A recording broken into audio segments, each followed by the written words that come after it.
അങ്ങനെ ധനുഷ്കോടിയിൽ എത്തിയിരിക്കുകയാണ്. അപ്പം ഇവിടുത്തെ പ്രത്യേകത എല്ലാവർക്കും അറിയാൻ തോന്നുന്നു. ഒരു സൈഡിൽ നമ്മുടെ ബംഗാൾ ഉൾക്കടലും മറ്റേ സൈഡിൽ ഇന്ത്യൻ സമുദ്രമാണുള്ളത്. നമുക്കിവിടെ നിന്നും ശ്രീലങ്കയിലോട്ട് ഏകദേശം 28 കിലോമീറ്റർ ദൂരം മാത്രമാണുള്ളത്.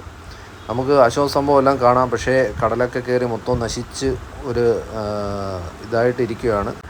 രാവിലെ തന്നെ വഴിയോര കച്ചവടക്കാർ സജീവമാണ്. പലതരം ഷെല്ലുകളും അതേപോലെ മാങ്ങ, അങ്ങനെ പൈനാപ്പിളും അങ്ങനെയുള്ള കാര്യങ്ങളൊക്കെ നമുക്ക് വിൽക്കുന്നവരെ ഒരുപാട് ആൾക്കാരെ കാണാനുണ്ട്. ഇത് വളരെയധികം സജീവമായിട്ടുള്ള ഒരു പട്ടണമായിരുന്നു. പണ്ട് ഒരു ചുഴലിക്കാറ്റിൽ പൂർണ്ണമായും നശിച്ചു പോയ ഒരു പട്ടണമാണിത്. അവിടെ ചർച്ചുകളുണ്ടായിരുന്നു, പിന്നെ റെയിൽവേ സ്റ്റേഷൻ, അങ്ങനെ ഒരുപാട് സ്ഥാപനങ്ങളും എല്ലാം ഉണ്ടായിരുന്ന ഒരു വളരെ പ്രസിദ്ധമായൊരു പട്ടണമായിരുന്നു ഇത്.